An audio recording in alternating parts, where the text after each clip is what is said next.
Wine? Whiskey. That's right. You said you never touched the stuff. I may have to see that you cultivate a taste for the finer things. The Jeff Chandler mystery finally solved and isn't good.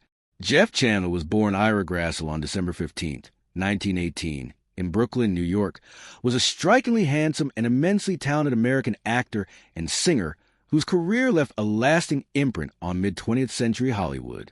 With his prematurely gray hair, tall stature, and resonant baritone voice, Chandler became a popular leading man in the 1950s, admired for both his physical presence and his quiet intensity on screen.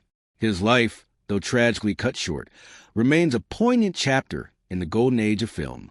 Raised in a working-class Jewish family, Chandler developed a love for the arts from an early age despite facing the economic challenges of the Great Depression. After graduating from Erasmus Hall High School in Brooklyn, he pursued acting at the Fagan School of Dramatic Art in New York City. Determined and diligent, he worked in stock theater and radio, honing his craft and laying the foundation for what would become a promising career. During World War II, Chandler served in the U.S. Army, where he was stationed in the Aleutian Islands. His time in the military only intensified his sense of discipline and commitment, qualities that would later define his approach to acting. Upon returning to civilian life, he transitioned into radio work, gaining recognition for his distinctive voice. This vocal strength ultimately led to film roles, beginning with small parts and gradually growing into major studio productions.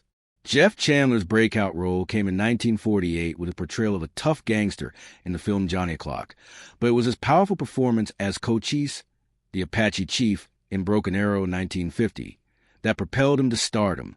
For this role, he earned an Academy Award nomination for Best Supporting Actor, a notable achievement, especially considering the racial dynamics of the time. His dignified, humanistic portrayal of Cochise marked a turning point in Hollywood's depiction of Native American characters and showcased Chandler's range and sensitivity as an actor. Following the success of Broken Arrow, Chandler became a sought-after leading man, starring in a wide range of films across various genres. He appeared in adventure dramas like Smuggler's Island 1951, war epics such as Merrill's Marauders 1958, and westerns including The Jayhawkers 1959. He also starred alongside major actresses of the era, including Jane Russell, Rhonda Fleming, and Maureen O'Hara. Chandler was known for portraying characters with strength and vulnerability, men who were stoic yet emotionally complex. In addition to his acting, Jeff Chandler was also a gifted singer. He released several albums during the 1950s featuring ballads and romantic standards that highlighted his smooth baritone voice. His musical career was not as widely recognized as his film work, but it nevertheless reflected his multifaceted artistic identity. His recordings, including songs like I Should Care and All I Do Is Dream of You, demonstrated a softer side that contrasted with the rugged characters he often played on screen. Chandler also showed interest in production and storytelling behind the scenes. He formed his own production company and sought greater creative control over his projects, a move that reflected his desire to go beyond mere stardom and be a more active force in shaping cinematic narratives.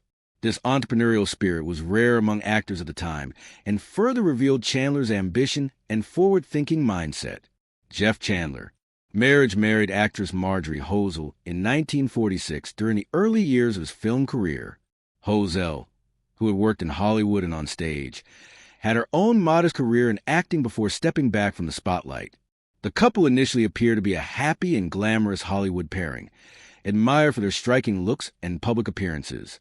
Their marriage produced two daughters, Jamie Tucker, born in 1947, and Dana Grakel, born in 1949. Chandler's birth name was Ira Grassel, which Dana later incorporated into her surname. The family settled into life in Los Angeles, and for a time, Chandler appeared to juggle the demands of rising fame with fatherhood. However, behind the scenes, the divorce marriage was troubled. The couple separated in 1951, and though they reunited, the same problems persisted. They separated again in 1954, and that same year Marjorie filed for divorce, citing a breakdown in the marriage. One of her specific complaints was that Chandler was chronically fatigued, so much so that he would fall asleep in public or during social gatherings, regardless of where they were. She described a man so consumed by exhaustion that his presence was often defined more by absence, even when physically there. The demands of his acting career, including grueling hours on set and studio obligations, were clearly taking a toll on his health and family life. Despite their struggles, Chandler and Hosel made another attempt to repair the marriage and reconciled in March 1955. During this period, Chandler continued to work steadily and remained one of Universal's most bankable stars. However, the reunion was short-lived. In Esther Williams' 1957, while filming the movie Raw Wind in Eden in Italy, Chandler began a high-profile affair with actress and swimmer Esther Williams, a glamorous star in her own right. Their relationship quickly attracted media attention, and it became apparent to his wife that the marriage had reached its final breaking point. Hosel filed for divorce again at the end of that year, bringing an end over a decade of marriage characterized by repeated efforts at reconciliation, but ultimately overwhelmed by Chandler's career demands and personal decisions. During the 1958 divorce proceedings, new details of Chandler's finances and lifestyle emerged. He testified that he was earning significant money as a film income actor under contract with Universal Studios to make 2 films per year.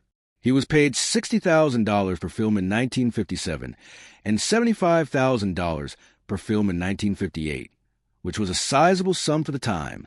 In total, Chandler said he earned $250,000 in 1957, which also included income from singing performances and possibly other endorsements or public appearances. However, he also noted that his wealth was heavily diminished by various professional expenses. His personal manager, business manager, and agent collectively took about 25% of his income, and he had additional costs related to his lifestyle, family responsibilities, and career maintenance.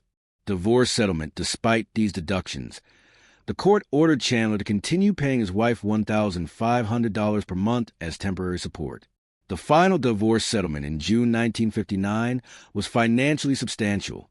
Chandler agreed to pay over $2,166 per month in alimony, in addition to $500 monthly in child support, ensuring financial stability for his ex-wife and daughters.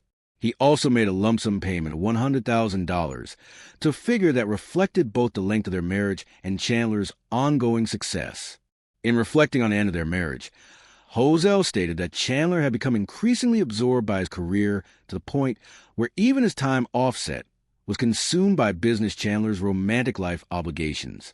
He spent all the time when not actually working on a picture in his business office, she said, implying that he was emotionally and physically unavailable to his family. She added that the stress of the deteriorating marriage caused her to develop an ulcer, a physical manifestation of years of marital strain. Chandler's romantic life after the divorce continued to attract public interest. He was linked with several women in the entertainment industry, including actress and singer Gloria DeHaven.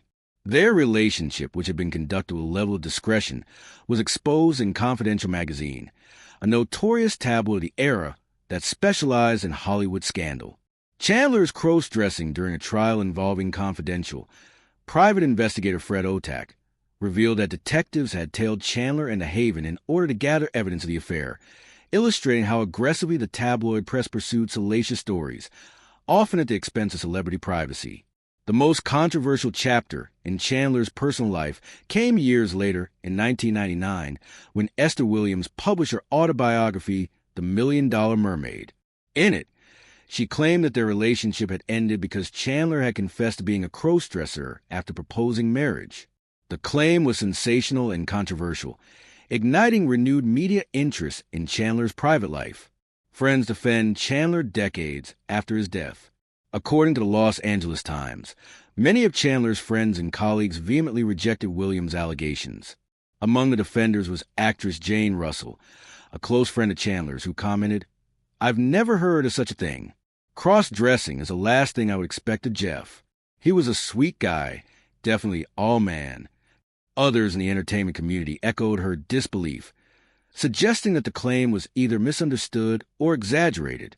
Chandler, known for his masculinity and deep voice, had always projected a strong, traditionally masculine screen persona, making the allegation particularly jarring to the public and to those who had worked closely with him.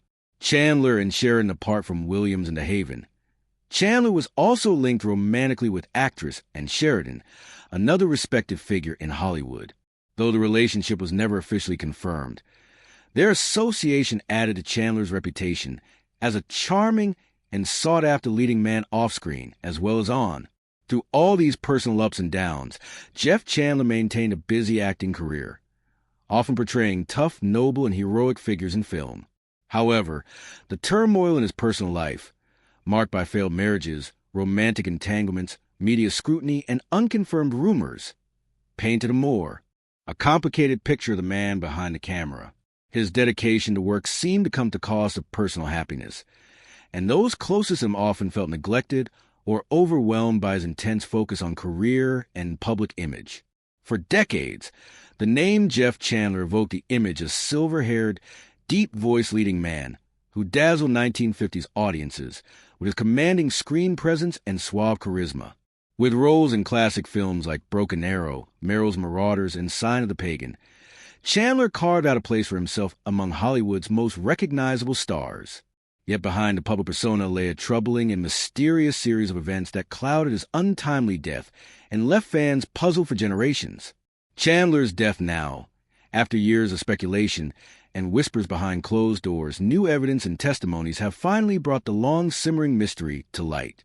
And what has emerged is far from the noble image his fans once revered. Chandler died suddenly in 1961 at just 42 years old, following what should have been a routine operation for a slipped disc. At the time, official reports attributed his death to complications from surgery, citing a blood infection and medical errors. However, details surrounding his hospitalization raised red flags. Even then, friends, colleagues, and even his ex-wife began to question how a seemingly healthy man could deteriorate so rapidly in the care of a reputable medical institution. Rumors of botched procedures, overlooked allergies, and staff negligence began to circulate almost immediately after his passing. Hospital negligence at the center of the controversy was Cedars of Lebanon Hospital in Los Angeles, where Chandler had gone under the knife and never walked out again.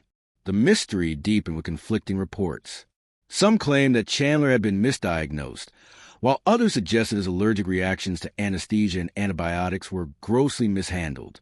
In a shocking twist, a nurse at the time reportedly told Chandler's friend Sammy Davis Jr. that there had been panic in the operating room after Chandler began having seizures and anaphylactic symptoms. It is now understood through newly unsealed court documents and hospital archives that Chandler was administered medication he had documented allergies to, specifically a penicillin-based drug. This fatal oversight, combined with inadequate post-surgical monitoring, led to his rapid decline. Rather than acknowledging fault, silence the hospital allegedly worked to cover up their mistakes, fearing legal consequences and public outrage. To make matters worse, a veil of silence surrounded the case. In the years that followed, industry insiders suspected a concerted effort by the studio system to suppress damaging information. At the time, Universal Pictures had much invested in Chandler's reputation. He was one of their most bankable stars and one of the few leading men who could convincingly play heroic roles across genres: westerns, war films, and historical epics. Negative press about medical incompetence and institutional failure would not only tarnish Chandler's legacy, but could have far-reaching implications for the credibility of Hollywood's golden age image, adding another layer of tragedy. Chandler's personal life was fraught with tension and speculation.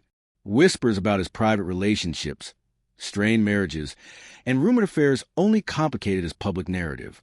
His ex-wife Marjorie Hosel publicly hinted in later interviews that there was more to Chandler's death than the public had been told, suggesting that emotional distress and exhaustion may have made him more vulnerable physically. Friends noted that Chandler had been working long hours on film sets and making personal appearances even while struggling with chronic pain. The stress, combined with failure to receive appropriate medical care, created the perfect storm.